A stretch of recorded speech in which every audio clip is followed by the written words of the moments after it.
പുള്ളി NDF-ൽ പ്രവർത്തിച്ചുകൊണ്ട് നടന്നപ്പോൾ അവർ പ്രതീക്ഷിച്ചുകൊണ്ട് നടക്കണമെന്നാ ഏതെങ്കിലും ഒരു ദിവസം ഒരു RSSകാരൻ്റെ കൈ കൊണ്ട് ഷഹീദാവാൻ കഴിയും എന്ന ചിന്തയും കൊണ്ട് നടക്കുന്ന ഇടയിൽ ഇവർക്ക് മനസ്സിലാവാണ് RSSകാർ ഇവരെ കൊല്ലാൻ പോകുന്നില്ല.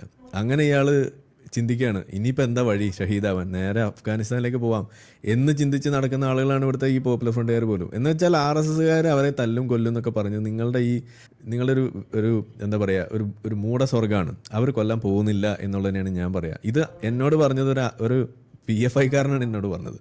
അവരുടെ ഉള്ളിലുള്ള ആളുകളുടെ ഒരു വിഷമാണ് അവർ പറയുന്നത്. ഇവരെ കൊണ്ട് നമ്മൾ ഷഹീദാവെന്ന് തോന്നുന്നില്ല കുട്ടിയെ, നമ്മൾ വേറെ വല്ല വഴി നോക്കേണ്ടി, നമ്മൾ വല്ല അഫ്ഗാനിസ്ഥാനിലേക്കും പോവാം എന്നിട്ട് ഷഹീദാവാം, അല്ലാതെ ഇവിടെ കിടന്ന് ഷഹീദാവാൻ പറ്റുന്നൊന്നും നമുക്ക് തോന്നുന്നില്ല. RSSകാർക്ക് വേണ്ടിയിട്ട് ഇങ്ങനെ എന്താ പറയുക, അത് ആരും ചെയ്തു കൊടുക്കില്ല. അത്രയും ഇത്ര റൂബ്രിക്കൻ്റ് ഇട്ടിട്ടാണ് ചെയ്യുന്നത്. എന്താ RSSകാർക്കൊക്കെ സുഖിച്ചിട്ടുണ്ടാവും. പാകിസ്ഥാനിൽ മുസ്ലിങ്ങൾക്ക് നിയമം കയ്യിലെടുക്കേണ്ട കാര്യമില്ല, ഭരണകൂടം മതി. അവിടെ ഒരാൾ ഇസ്ലാമിനെതിരെ പറഞ്ഞാൽ അയാളെ നിങ്ങൾക്ക് ശിക്ഷിക്കാം. ഇന്ത്യയിൽ ഒരാൾ ഇപ്പൊ ഗുജറാത്തിലൊക്കെ ബീഫ് കഴിച്ചാൽ അയാളെ ഭരണകൂടം തന്നെ ജീവപര്യന്തം ശിക്ഷിക്കും. ഇവിടെ NDF-കാരെ പിടിച്ചിട്ട് തിഹാർ ജയിലിലിട്ടിട്ടുണ്ട്. RSSകാർക്ക് അധികാരം കൊടുക്കുകയാണ്. പ്രഗ്യാ സിംഗ് താക്കൂർ BJP MP ആക്കിയ ആളാണ്.